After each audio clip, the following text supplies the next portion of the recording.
Hello everyone, this is Raj Kamal. आज हम देखने जा रहे हैं एक topic that is called Coulomb's law. Coulomb's के कौन कौन से नियम है, हम उन्हीं की चर्चा आज करने वाले हैं इस सेशन में। तो चलिए सेशन की शुरुआत करते हैं, इसको बेहतर तरीके से देखते हैं। कूलम्स लॉ की अगर मैं चर्चा करूं तो बहुत कॉमन चीज़ है, हर बच्चा को पता है। कूलम्स लॉ, दो चार्ज जो अपोजिट होता है ना, इसके दो लॉ है। एक होता है कि दो चार्ज के अपोजिट चार्ज के बीच जो होता है अट्रैक्शन होता है, ये सबको पता है। कूलम्स का दूसरा लॉ है कि जो दो चार्ज के बीच जो फोर्स होता है, अट्रैक्ट करता है, वो कितना फोर्स होता है, उनकी व्याख्या की गई होती है। तो F बराबर Q1 Q2 by D square सबको पता है। लेकिन ये कूलम्स लॉ आते कहाँ से हैं? कूलम्स लॉ किसके लिए वैलिड है? चार्ज के लिए तो बोल देते हैं, लेकिन यहीं पे एक कॉन्सेप्ट आता है दैट इज इलेक्ट्रोस्टैटिक। क्या होता है? इलेक्ट्रोस्टैटिक। इलेक्ट्रोस्टैटिक का मतलब होता है स्थैतिक विद्युत। स्थैतिक विद्युत, अब समझिए इलेक्ट्रोस्टेट, आप लोग कभी बोलते हो इलेक्ट्रोस्टेट, है ना। इस जैसे कि हमने बहुत डेप्थ में अगर इलेक्ट्रिसिटी में जाते हैं तो वहां भी हम आपको पढ़ाते हैं कि इलेक्ट्रिसिटी यानी चार्ज दो तरीके का, एक स्टैटिक चार्ज और एक डायनामिक चार्ज, है ना। एक स्टैटिक चार्ज और एक डायनामिक चार्ज। तो समझिए पहले बातों को। स्टैटिक चार्ज वो होता है जो अस्थिर रहता है, डायनामिक चार्ज वो होता है जो मूव करता है ना। समझिए बातों को, फिर हम पढ़ेंगे एक एक चीज को।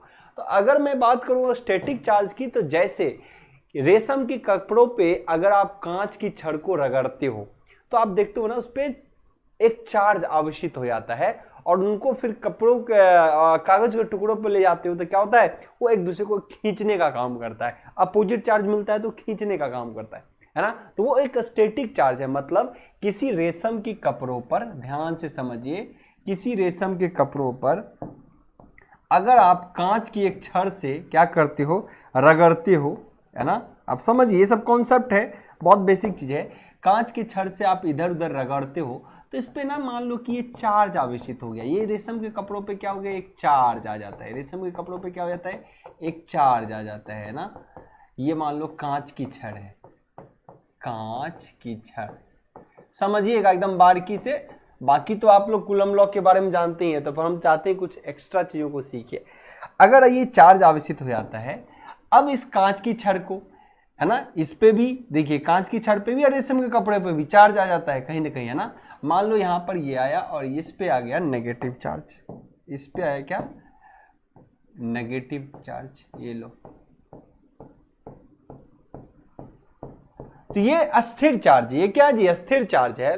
और अस्थिर चार्ज होने के कारण क्या होता है, अब इस कांच के चार्ज को कहीं पे ले जाओगे, है ना। मान लो ये चार्ज आवेशित हो गया, नेगेटिव चार्ज, और इस कांच की छड़ को किसी कागज के टुकड़े पे ले जाओगे तो क्या होता है, वो एक दूसरे को अट्रैक्ट करता है।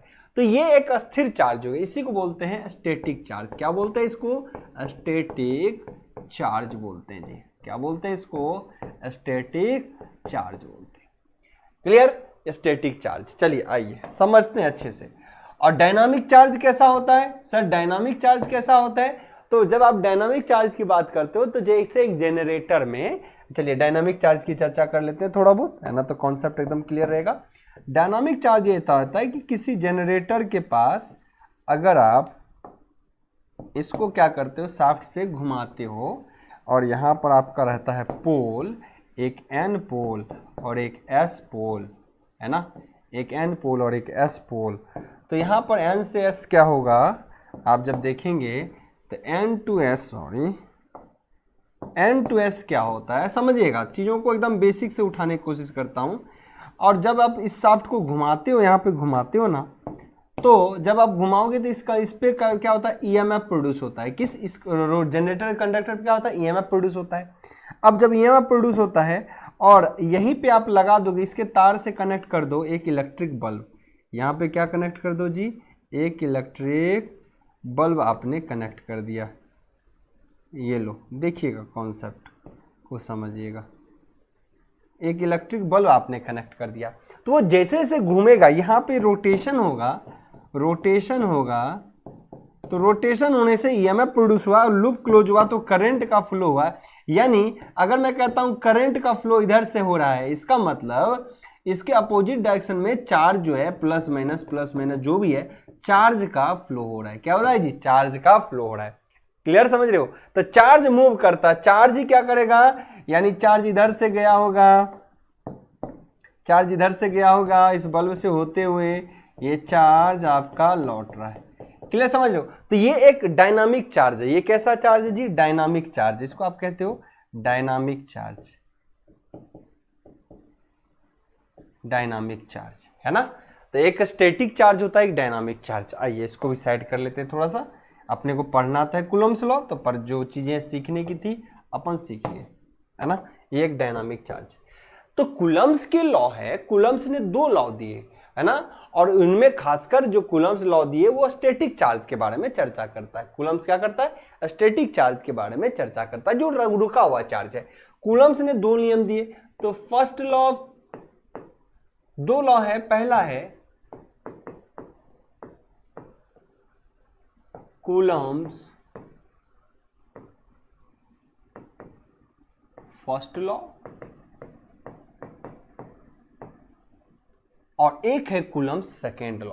अब चलिए, कूलम्स लॉ फर्स्ट क्या कह रहा है? कूलम्स के पहले के नियम ये कह रहे हैं कि जो चार्ज आ जाता है किसी भी आपके इंसुलेटर पे, खासकर जो इंसुलेटर होता है उसी में ऐसा चीज आपको देखने को मिलेगा जो कंडक्टर का बिहेवियर नहीं करता। जैसे रेशम के कपड़े, लकड़ी के थ्रू आप आवेशित करते हो, बाल पे आप क्या करते हो? प्लास्टिक रगड़ते हो, तो चार्ज आवेशित होता जाता है।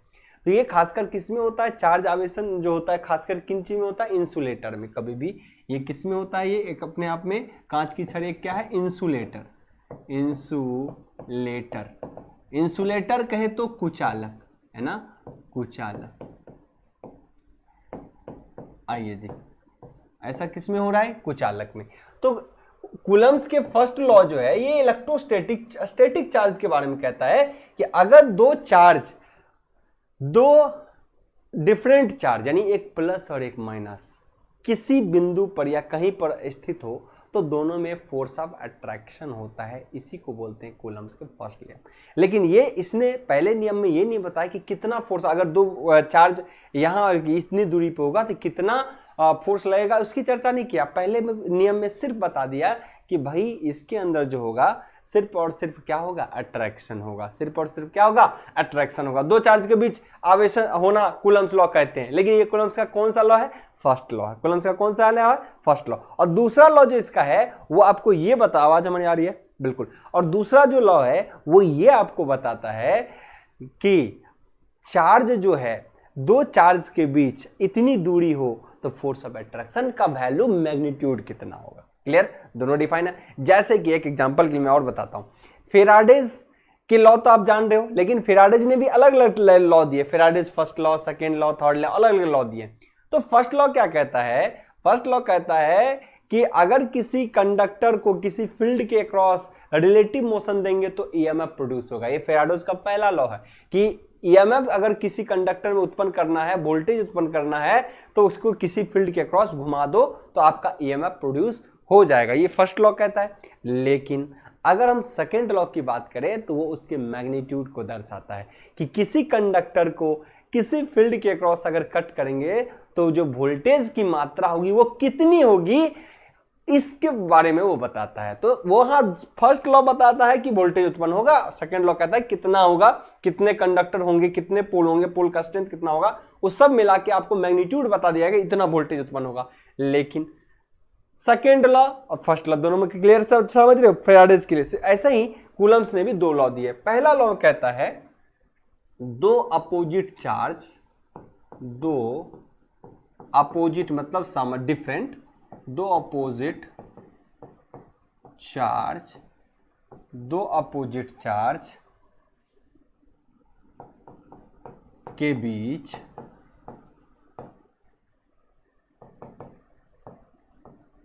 आकर्षण, 2 अपोजिट चार्ज के बीच आकर्षण मतलब फोर्स ऑफ इंट्रैक्शन, ओके, के बीच आकर्षण। क्लियर है ना? 2 अपोजिट चार्ज के बीच आकर्षण होता है। एकदम शॉर्ट में, बहुत ज्यादा चीजों को घुमाने की जरूरत नहीं, आकर्षण होता है।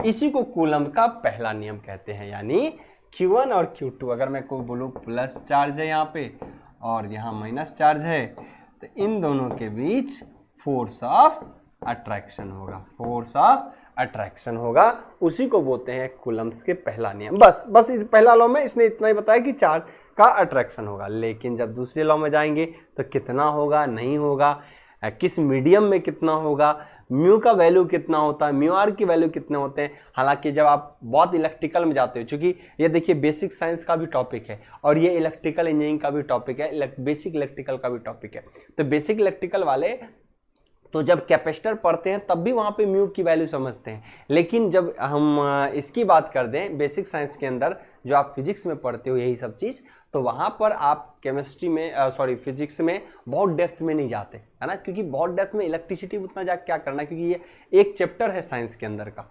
लेकिन इलेक्ट्रिकल वाले को तो पूरा उसी पे पढ़ना है ना। तो चलिए हम एक एक चीज की व्याख्या यहाँ पे अच्छे से करेंगे।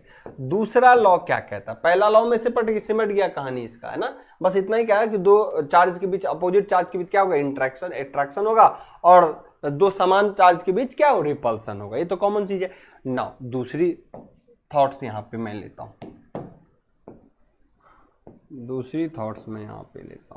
दूसरी बात क्या है, according to Coulomb's second law,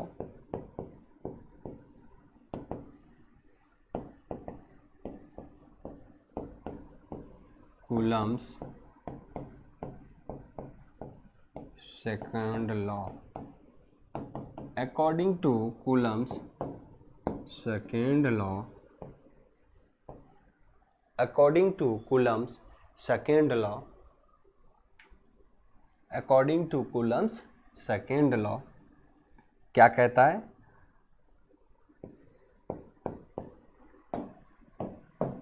दो विपरीत चार्ज के बीच, दो विपरीत चार्ज के बीच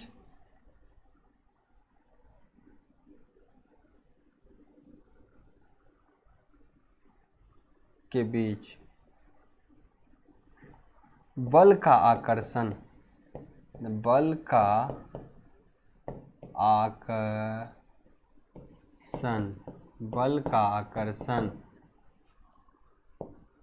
उसके गुणनफल के समानुपाती होता है। अब ये तो ये सब ऐसा लैंग्वेज है, हिंदी हो इंग्लिश हो सारे बच्चा समझ पाएगा। ऐसा नहीं कि सर हिंदी वाले ही समझ पा रहे इंग्लिश वाले नहीं समझ रहे, नहीं। कॉन्सेप्ट इतना तगड़ा होता है कि आपको हर चीज का समझ में होगा। दो अपोजिट चार्ज के बीच जो फोर्स ऑफ अट्रैक्शन होता है, इंग्लिश वाला भी समझ लेगा, फोर्स ऑफ अट्रैक्शन जो होता है वो दोनों के मल्टीप्लीकेशन के डायरेक्टली प्रोपोर्शनल होता है। मतलब इसका दूसरा वाला का ए पॉइंट ये कहता है कि फोर्स जो लगेगा दो चार्ज के बीच वो Q1 चार्ज और Q2 चार्ज के क्या होते हैं जी, समान। मान लो इसको Q1 चार्ज बोल दिया, इसको Q2 चार्ज बोल दिया, तो दोनों के क्या होते हैं, गुणनफल के समानुपाती है। ये तो ऑब्वियसली जान रहे सर, है ना। चलिए, तो एक एक चीज को बेसिक से उठाने का यही फायदा है। दूसरा बात इसमें ये कहता है,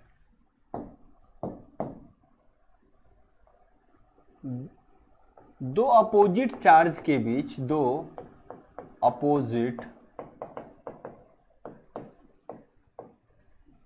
चार्ज के बीच, दो अपोजिट चार्ज के बीच लग रहे बल,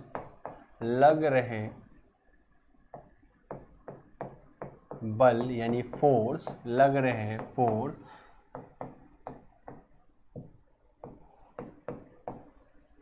उसके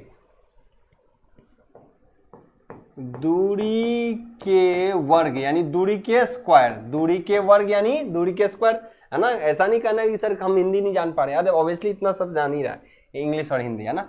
दूरी के वर्ग के व्युत्क्रमानुपाती होता है, के व्युत्क्रमानुपाती, या बहुत जगह बोलते हैं विलोमानुपाती होता है, के इनवर्स।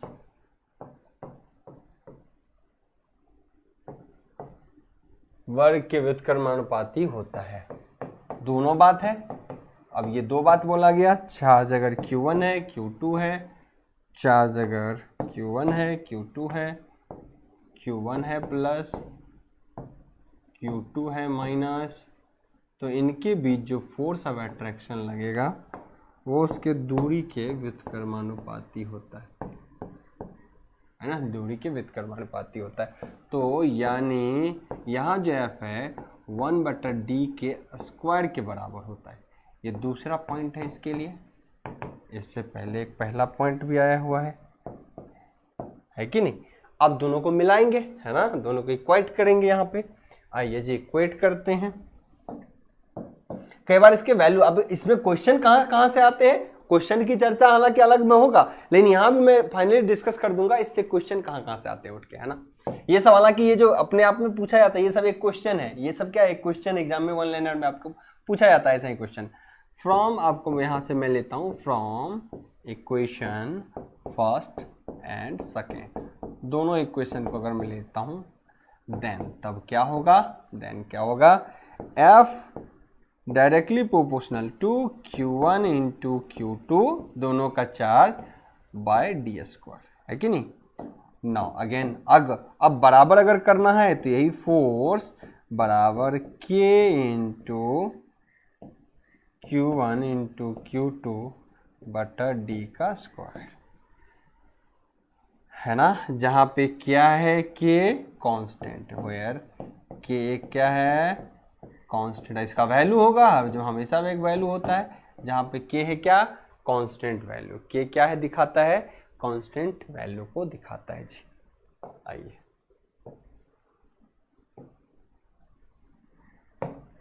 ठीक है ना। अब आइए ये जो K है, अब समझेंगे K, इसका जो वैल्यू होता है 1/4 pi epsilon naught into epsilon R. ये क्या है, जब हमने आपको कैपेसिटर भी पढ़ाया था ना, तो थोड़ा सा वहां पे बताया था परमिटिविटी के बारे में। क्या बताया था, थोड़ा सा परमिटिविटी के बारे में। तो ये है किसी मीडियम को रिलेट करता, परमिटिविटी किसी मीडियम को रिलेट करता है जी। आइए हम बात करते हैं कि वो चार्ज किस मीडियम में है ना, वो चार्ज किस मीडियम में है। यहाँ पे म्यू आर या म्यू नॉट जो होता है ये होता है रिलेटिव परमिटिविटी,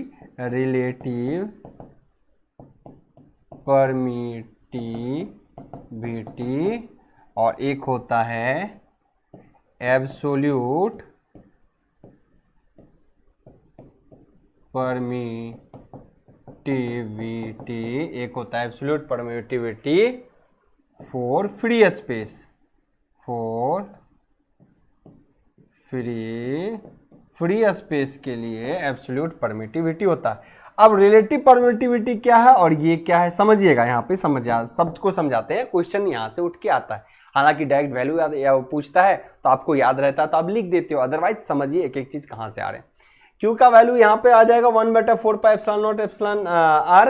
अब सही, एप्सिलॉन आर रिलेटिव परमिटिविटी होता है। अब यह है कि अगर चार्ज फ्री स्पेस में है या फिर वैक्यूम में है तो उस चार्ज के लिए हम एप्सिलॉन नॉट का जो वैल्यू देते हैं वो 1 होता है।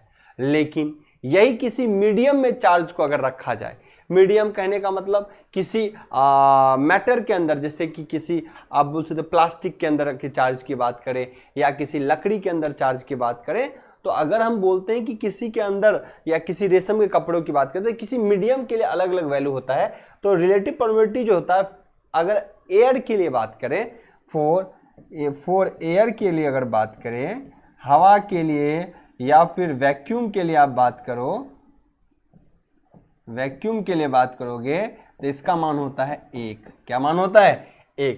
तो ये भी ध्यान रखना, म्यू आर का वैल्यू हवा और वैक्यूम के लिए क्या होता है, 1 होता है। क्या होता है जी, 1 होता है। तो ये सारी चीजें आपको पता होनी चाहिए। और इसका मान फ्री स्पेस के लिए एब्सोल्यूट ये फिक्स होता है, चाहे किसी भी मीडियम हो, इसका वैल्यू फिक्स होता है। तो इसका वैल्यू कितना होता है, ये भी आपके एग्जाम में पूछा जाता है। इसका वैल्यू होता है 8.85 क्रॉस 10 टू द पावर -9। अब ये म्यू आर का जो वैल्यू है इसको किस में लिखे जाते हैं, फेराड, क्योंकि कैपेसिटर यहाँ भी चार्ज जो है ऑब्वियसली रिलेट कैपेसिटर्स होता है, तो फेराड पर मीटर, मीटर। बोलिए परमिटिविटी का क्या रिलेशन कैपेसिटर से होता है, इलेक्ट्रिसिटी वगैरह में पढ़ाते हैं हम काफी डेप्थ में इन सब चीजों को। तो यहाँ पे ये चीजें आ गई है ना। तो ये चीजें हैं, इसका वैल्यू फिक्स है, चाहे एयर हो, रेशम के कपड़े हो, या कोई प्लास्टिक हो, या कुछ भी हो, उसमें फिक्स है। लेकिन इसका वैल्यू बदलते रहता है। लेकिन खासकर हम चार्ज की बात तो वैक्यूम या फिर एयर में ही करते हैं। तो म्यू आर का मान रिलेटिव वैल्यू हमेशा 1 होता है। आइए आगे चर्चा करते हैं। अब इफ एफ में इस वैल्यू को रखा जाए। नाउ आइए एफ का वैल्यू अगर मैं देखता हूं तो 1/4 pi epsilon naught epsilon R into Q1 into Q2 बटा का डी का स्क्वायर। ओके, या एफ बराबर 1/। अब देखो अगर एयर की बात कर लें, अब यहां भी समझने की है, अगर एयर का बात करें टोटल गुणनफल जो होता है यहां पर, इनके वैल्यू को आप लिखेंगे 4 पाई इंटू म्यू आर का वैल्यू 1 ले लेंगे अगर एयर की चर्चा करेंगे, और इसका वैल्यू लेंगे 8.85 क्रॉस 10⁻⁻9। इतना वैल्यू रहा इंटू Q1 इंटू Q2। कहीं कंफ्यूजन ना हो इसलिए मैं आगे बढ़ा दे रहा हूं, चीजों को आगे तक बढ़ा दे रहा हूं, कहीं कंफ्यूजन नाम की कोई चीज बच ना जाए। लेकिन ये जब लिया हूं तो ये फिर क्या है, 4 एयर के लिए है या फिर वैक्यूम के लिए है। देखो वैक्यूम में भी स्पेलिंग बहुत कोई गलत लिखता है जी, ये ध्यान रखें, वैक्यूम के लिए है। ये डबल सी होता है, कोई डबल यू होता है, डबल सी मत लिख देना है ना, वैक्यूम होता है, ठीक है ना। अब ये इसके लिए बात होगी, तो एयर के लिए जब भी बात होगी तो यानी आप एफ बराबर लिख सकते हो। अब इन सब को ऊपर लेके जाओ तो क्या बनेगा, आप ही बताओ। ये वैल्यू जो है इसको ऊपर ले जाना पड़ेगा, अच्छा रहेगा। ऊपर लेके जाते हैं तो क्या बनता है, यही चीज जब ऊपर लेके जाओगे तो होगा 9 क्रॉस 10⁻+9। क्या हो जाता है, 9 क्रॉस 10⁻+9 इंटू, अच्छे से कलरफुल कर दिया जाए, एफ का value 9 cross 10⁻9 into Q1 into Q2 बटा डी का स्क्वायर। ये आपका फाइनल Q का फॉर्मूला आता है। फाइनल जो है Q का फॉर्मूला फॉर एयर एंड, यहाँ पे चाहे तो हम इसको एरो दिखा सकते हैं, for air and vacuum, for air and vacuum. किसी को कोई कन्फ्यूजन नहीं होना चाहिए, किसी को कोई कन्फ्यूजन नहीं होना चाहिए।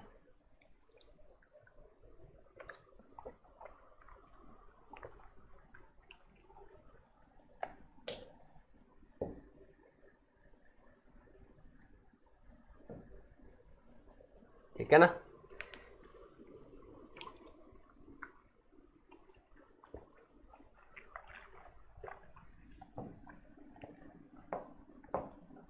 यहाँ पे इसके लिए म्यू आर का मान क्या हो गया 1, और ये म्यू नॉट का वैल्यू आ गया है ना।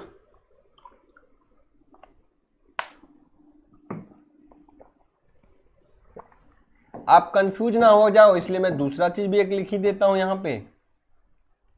एफ का मान और भी चीज लिखा जा सकता है। देखिए यहां से अगर हम बात करें किसी अदर मीडियम के लिए तो 1/4 पाई एप्सिलॉन आर रहेगा। अब रिलेटिव कांच की बात करें तो उसका अलग मान होगा। चलिए, और यहाँ पे फिर लिखूंगा 8.85 क्रॉस 10⁻⁻9 इंटू Q1 Q2 बटा डी का स्क्वायर। ठीक है, लेकिन ये फॉर अदर मीडियम किसी और माध्यम के बारे में बात करेंगे, और अदर मीडियम तो आपका कौन सा लगा रहेगा, अलग अलग मीडियम के लिए अलग अलग वैल्यू होगा, तो ये जिसके लिए भी लगे उसके लिए बात होगी।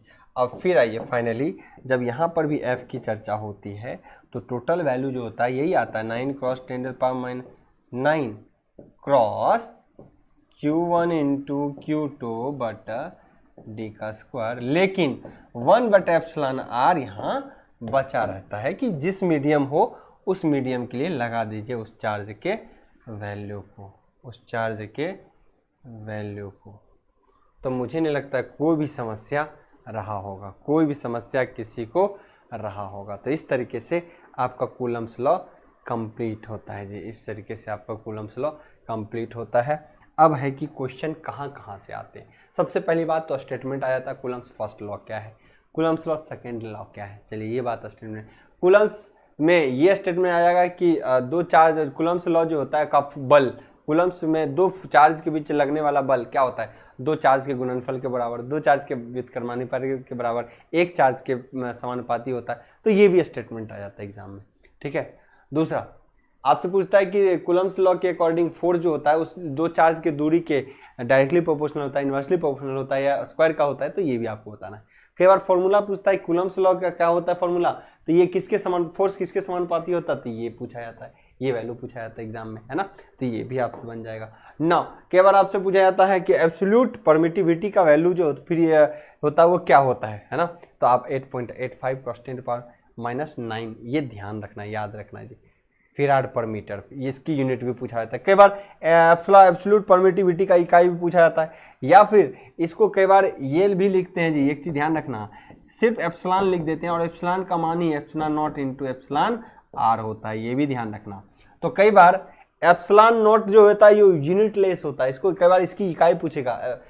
रिलेटिव परमिटिविटी की इकाई क्या होती है, कुछ नहीं, जीरो, यूनिटलेस, ठीक है। इसकी कोई इकाई नहीं होती, 1 to 1 हो सकता है या किसी और मीडियम के लिए कुछ और हो सकता है, उसकी कोई इकाई नहीं होती। यानी एब्सोल्यूट परमिटिविटी की कोई इकाई होती है सर, इसकी इकाई होती है, क्या होता है, फेराड पर मीटर, फेराड पर मीटर। ये सब ध्यान रखना है, क्वेश्चन आएंगे ही आएंगे, पूछे जाते हैं सब क्वेश्चन। ये आपको साइंस में भी इंपॉर्टेंट है, ट्रेड में भी इंपॉर्टेंट है। ओके नाउ आपसे और क्या पूछेगा कि आपसे पूछेगा कि एब्सोल्यूट परमिटिविटी, ये टोटल जो म्यू सिर्फ है ये इसको कहते हैं परमिटिविटी, इसको सिर्फ क्या बोलते हैं, परमिटिविटी। यानी अगर म्यू के सिर्फ पूछ ले व्हाट इज म्यू, तो सिर्फ म्यू की अगर बात करें तो इसको बोलते हैं परमिटिविटी, परमिटिविटी। सिर्फ म्यू को अगर पूछ दे तो ये क्या है जी, परमिटिविटी। अब परमिटिविटी दो भागों में बढ़ता है, एब्सोल्यूट परमिटिविटी और रिलेटिव परमिटिविटी। चलिए यहां से क्वेश्चन आपको देखने को मिलेगा। फाइनली अगर कभी ये पूछ दे कि फोर्स का फॉर्मूला एग्जैक्ट में क्या होता है किसी एयर मीडियम के लिए, वैक्यूम के लिए, तो 9 × 10⁹ Q1 Q2 बटे d², और एग्जैक्ट का ये फॉर्मूला अगर किसी अदर मीडियम के लिए बोले तो यहाँ पे μr लगा रहता है। तो अब मुझे नहीं लगता किसी को कोई समस्या आनी चाहिए, किसी को किसी भी तरीके की कोई समस्या नहीं होंगी, किसी को किसी तरीके की समस्या नहीं होंगी। चलिए ठीक है ना, चलिए आई होप सो सब क्लियर होगा। तो हम आपको आज डिस्कस किए हैं कूलम्स लॉ, और नेक्स्ट हम देखते हैं और भी बहुत सारी चीज़ें हैं इस सेक्टर में जिसको अपन डिस्कस करने वाले हैं। Okay bye bye, take care. और एक चीज़ ध्यान रखना, जरूर आप डाउनलोड करें रेलवे ग्रुप ऐप, जो रेलवे के बच्चे के लिए लगातार डेडिकेटेड है हमारा क्लास। Thank you.